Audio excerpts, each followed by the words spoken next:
जीवन में संघर्ष है, प्रकृति के साथ, स्वयं के साथ, हालातों परिस्थितियों के साथ। तरह तरह के संघर्षों का सामना आए दिन हम सबको करना पड़ता है और इनसे जूझना होता है। जो इन संघर्षों का सामना करने से कतराते हैं वो जीवन से भी हार जाते हैं। जीवन भी उनका साथ नहीं देता। हर सफल इंसान की जिंदगी में एक संघर्ष की कहानी जरूर होगी, इसलिए नए सिरे से संघर्ष करने में जुट जाइए। सुप्रभात, नमस्कार, मैं हूं प्रीति सिंह। आइए सबसे पहले एक नजर डालते हैं आज की मुख्य गतिविधियों पर।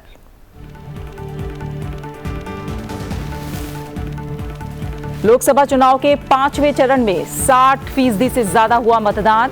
6 राज्यों और 2 केंद्र शासित प्रदेशों की 49 सीटों पर डाले गए वोट।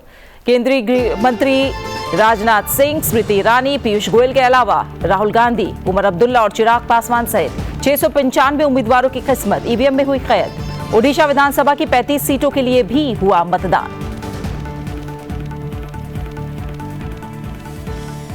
हेलीकॉप्टर दुर्घटना में मारे गए ईरान के राष्ट्रपति इब्राहिम रईसी के सम्मान में आज भारत में राजकीय शोक। प्रधानमंत्री नरेंद्र मोदी ने कहा, दुख की इस घड़ी में भारत ईरान के साथ दोनों देशों के द्विपक्षीय संबंधों को मजबूत करने में रईसी के योगदान को हमेशा रखा जाएगा याद।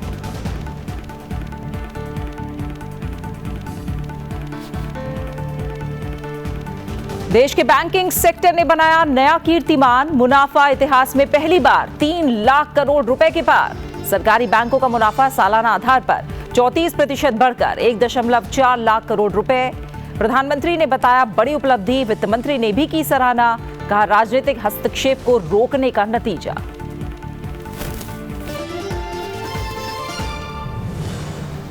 और अग्निवीर केवल सैनिक नहीं बल्कि राष्ट्र की संप्रभुता के रक्षक, बोले रक्षा अध्यक्ष सीडीएस जनरल अनिल चौहान। सोमवार को बेलगावी में Maratha light infantry regimental centre में अग्निवीरों को किया संबोधित। सैन्य सेवा के उद्देश्य और सैन्य संरचना में अग्निवीरों की भूमिका को बताया अहम।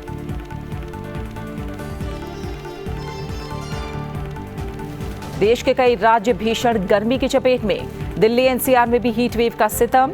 भीषण गर्मी से फिलहाल राहत के कोई आसार नहीं। उत्तर पश्चिम भारत के लिए मौसम विज्ञान विभाग ने जारी किया अलर्ट। सबसे पहले बात चुनाव से जुड़ी खबरों की। लोकसभा चुनाव के 5वें चरण का मतदान सोमवार को संपन्न हो गया। इस चरण में 60% से ज्यादा मतदान हुआ है। 5वें चरण में 6 राज्यों और 2 केंद्र शासित प्रदेशों की 49 लोकसभा सीटों पर कल वोट डाले गए।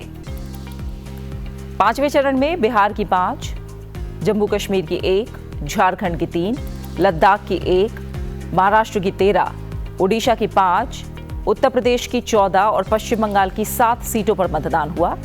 इनमें कुल 695 उम्मीदवारों की किस्मत दांव पर लगी थी। 5वें चरण में सबसे ज्यादा पश्चिम बंगाल में 73.06% और सबसे कम महाराष्ट्र में 49.64% मतदान हुआ है। जम्मू कश्मीर की बारामूला लोकसभा सीट पर अब तक का सबसे ज्यादा मतदान हुआ। वोटर टर्नआउट के मुताबिक यहां 59% लोगों ने वोट डाले हैं।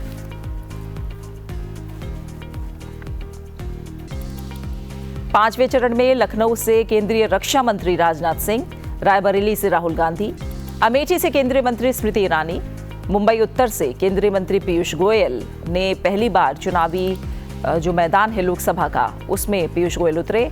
इसके अलावा महाराष्ट्र के दिंडौरी सीट से भारती प्रवीण पवार, बारामूला से उमर अब्दुल्ला और हाजीपुर से चिराग पासवान सहित प्रमुख उम्मीदवारों की किस्मत ईवीएम में 5वें चरण में बंद हो गई है। और इस चरण के समापन के साथ आम चुनाव 2024 के लिए कुल 429 सीटों पर मतदान का काम पूरा हो गया है। अब आने वाले 2 चरणों में 114 सीटों पर वोटिंग बाकी है।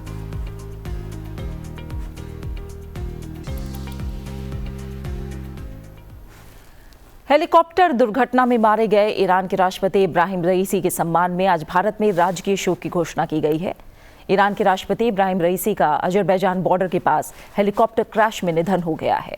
हादसे में हेलीकॉप्टर सवार सभी 9 लोग मारे गए। आज राजकीय शोक के दौरान पूरे भारत में उन इमारतों पर राष्ट्रीय ध्वज आधा झुका रहेगा जहां राष्ट्रीय ध्वज नियमित रूप से फहराया जाता है। साथ ही कोई आधिकारिक मनोरंजन कार्यक्रम नहीं होगा। ईरान में राष्ट्रपति के निधन पर 5 दिन का राजकीय शोक है। उपराष्ट्रपति मोहम्मद मुखबेर को अंतरिम राष्ट्रपति बनाया गया है। हेलीकॉप्टर दुर्घटना में मारे गए ईरान के राष्ट्रपति इब्राहिम रईसी का अंतिम संस्कार बुधवार को किया जाएगा। उन्हें तेहरान में सुपुर्द खाक किया जाएगा। ईरान के राष्ट्रपति के निधन पर प्रधानमंत्री नरेंद्र मोदी ने भी शोक जाहिर किया है और उनके परिजनों के प्रति संवेदना जताई है। प्रधानमंत्री ने एक्स पर पोस्ट करते हुए लिखा कि ईरान के राष्ट्रपति डॉक्टर सैयद इब्राहिम रईसी के दुखद निधन से बहुत दुखी और स्तब्ध हूं। भारत ईरान द्विपक्षीय संबंधों को मजबूत करने में उनके योगदान को हमेशा याद किया जाएगा। उनके परिवार और ईरान के लोगों के प्रति मेरी संवेदनाएं हैं। दुख की इस घड़ी में भारत ईरान के साथ खड़ा है।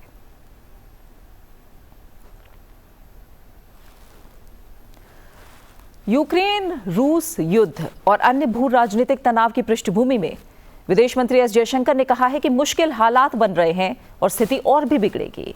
उन्होंने कहा कि भारत को इस तरह के कठिन दौर से निकालने के लिए सुरक्षित हाथों का होना बहुत जरूरी है।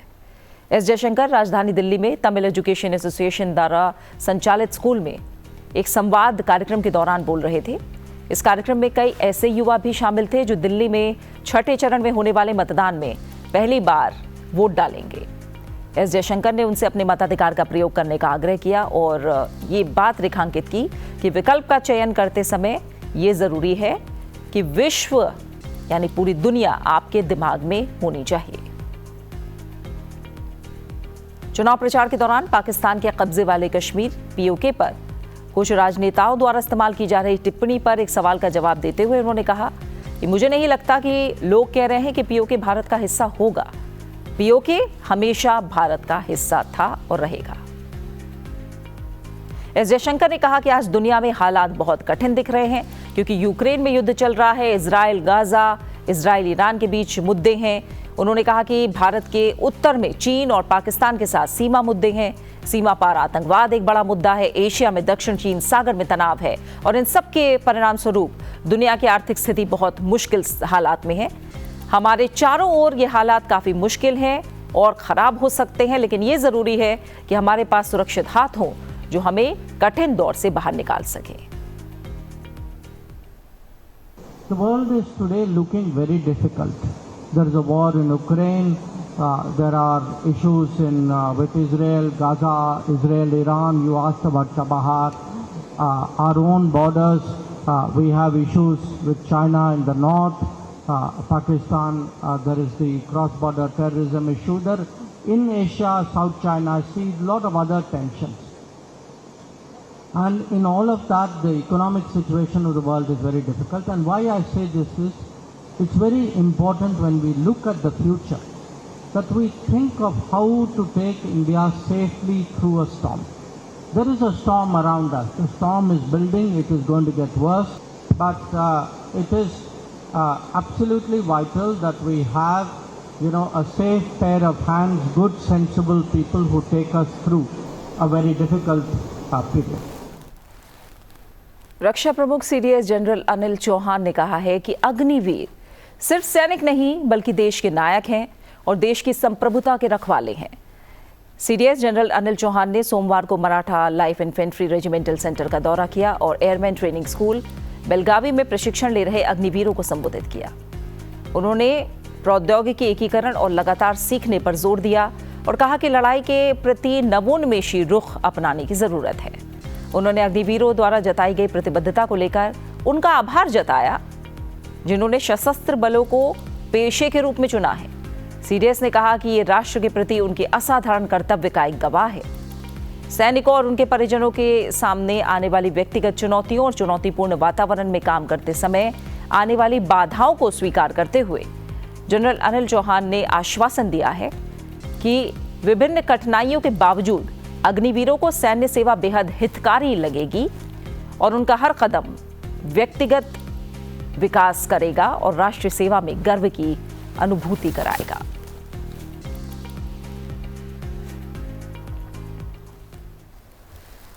भारत ने बैंकिंग सेक्टर में शानदार कामयाबी हासिल की है।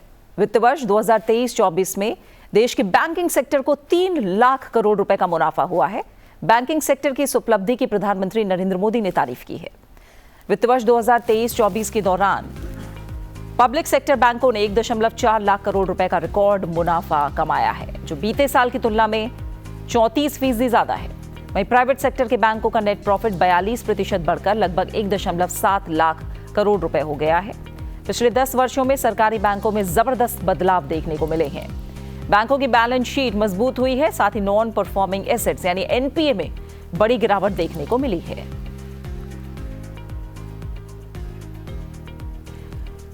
प्रधानमंत्री नरेंद्र मोदी ने इस पर खुशी जाहिर करते हुए कहा है कि पिछले 10 वर्षों में बैंकों की स्थिति में काफी सुधार हुआ है। इससे गरीबों, किसानों और एमएसएमई को लोन मिलने में मदद हुई है। उन्होंने कहा कि 10 वर्षों में बैंक की स्थिति में उल्लेखनीय बदलाव, इस कारण भारतीय बैंकिंग सेक्टर का मुनाफा बढ़कर पहली बार 3 लाख करोड़ के पार पहुंचा है।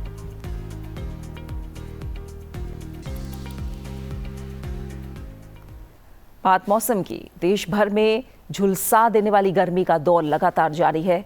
मौसम विभाग के अनुसार फिलहाल चिलचिलाती गर्मी से राहत के आसार नहीं है और अभी यह स्थिति कुछ और दिन बरकरार रहेगी। दिल्ली में भीषण गर्मी का दौर सोमवार के दिन भी जारी रहा। तीखी धूप के बीच लू के थपेड़ों ने दिल्ली वासियों का हाल बेहाल कर दिया। दिल्ली का न्यूनतम तापमान सोमवार को सामान्य से 3 डिग्री ज्यादा 29.2 डिग्री सेल्सियस दर्ज किया गया और ये सीजन का अभी तक का सर्वाधिक न्यूनतम तापमान है। वहीं अधिकतम तापमान सामान्य से 4 डिग्री ज्यादा 44.1 डिग्री सेल्सियस रहा। हवा में नमी का स्तर 50 से 15% रिकॉर्ड हुआ। नजफगढ़ लगातार दूसरे दिन भी दिल्ली का ही नहीं देश का सबसे गर्म इलाका रहा। यहां अधिकतम तापमान 47.4 डिग्री सेल्सियस दर्ज किया गया। मौसम विभाग का कहना है कि झुलसा देने वाली ये गर्मी अभी बनी रहेगी। अगले 4 दिनों के लिए रेड अलर्ट बना हुआ है।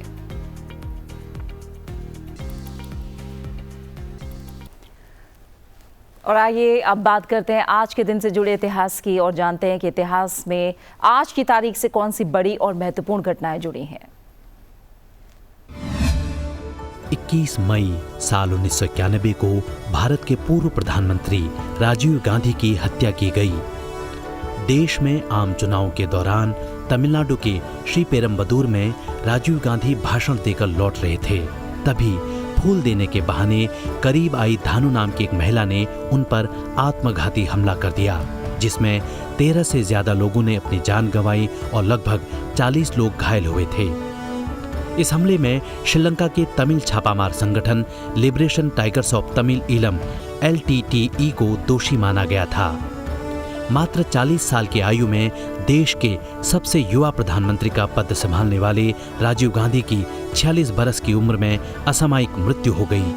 राजीव गांधी की हत्या के बाद से 21 मई के दिन को राष्ट्रीय आतंकवाद विरोधी दिवस के रूप में मनाने की आधिकारिक घोषणा की गई। इस दिवस को मनाने की घोषणा भारत के पूर्व प्रधानमंत्री VP सिंह द्वारा की गई। इस दिन को मनाने का उद्देश्य राष्ट्रीय सद्भावना को बढ़ावा देना, आतंकवाद को कम करना और सभी जाति पंथ के लोगों के बीच एकता को बढ़ावा देना है। 21 मई साल 2002 को संयुक्त राष्ट्र महासभा UNGA ने संवाद और विकास के लिए सांस्कृतिक विविधता के लिए विश्व दिवस घोषित किया। इसे मनाने की वजह यह है कि साल 2001 में अफगानिस्तान में बमियान की बुद्ध प्रतिमाओं के विनाश के परिणाम स्वरूप यूनेस्को ने सांस्कृतिक विविधता पर सार्वभौमिक घोषणा को अपनाया था। इस दिन का उद्देश्य दुनिया की संस्कृतियों की समृद्धि का उत्सव मनाना, शांति और सतत विकास को प्राप्त करने के लिए सकारात्मक परिवर्तन के रूप में इसकी विविधता के महत्व को उजागर करना है। 21 मई साल 1931 को शरद जोशी का जन्म मध्य प्रदेश के उज्जैन में हुआ। वो एक सुप्रसिद्ध व्यंग्यकार थे। शरद जोशी ने मध्य प्रदेश सरकार के सूचना और प्रकाशन विभाग में काम किया, पर लेखन के चलते सरकारी नौकरी छोड़ दी और कलम को ही पूरी तरह से अपना लिया। कई समाचार पत्रों और रेडियो के लिए कहानियां और लेख लिखने वाले शरद जी अपने व्यंग्यात्मक शैली के लिए मशहूर थे। इनकी कहानियों पर आधारित धारावाहिक लापतागंज भी बनाया गया। धारावाहिक लेखन में ये जो है जिंदगी, विक्रम बेताल, सिंहासन बत्तीसी, वह जनाब को आज भी याद किया जाता है। उनके व्यंग्य संग्रहों में परिक्रमा, किसी बहाने, तिलिस्म, राह किनारे बैठ, मेरी श्रेष्ठ व्यंग्य रचनाएं मुख्य रूप से शामिल हैं। साल 1990 में इन्हें पद्मश्री से सम्मानित किया गया। लोगों को मतदान के लिए जागरूक करने वाला चुनाव आयोग का वीडियो वायरल हो गया है और घर घर में इस गीत की गूंज सुनाई देने लगी है।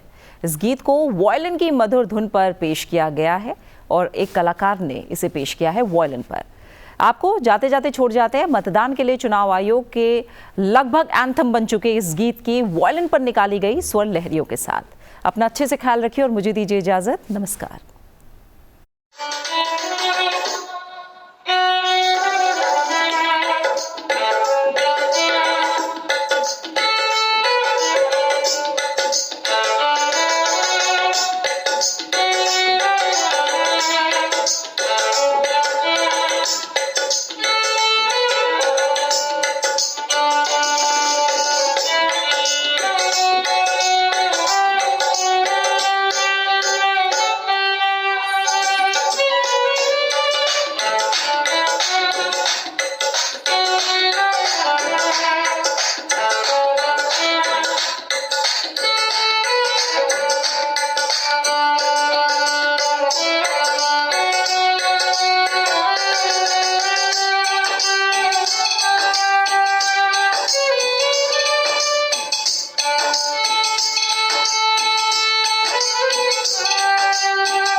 संसद टीवी के और भी प्रोग्राम्स देखने के लिए सब्सक्राइब करें हमारा YouTube चैनल और हाँ, इन्हें लाइक और शेयर करना ना भूलें।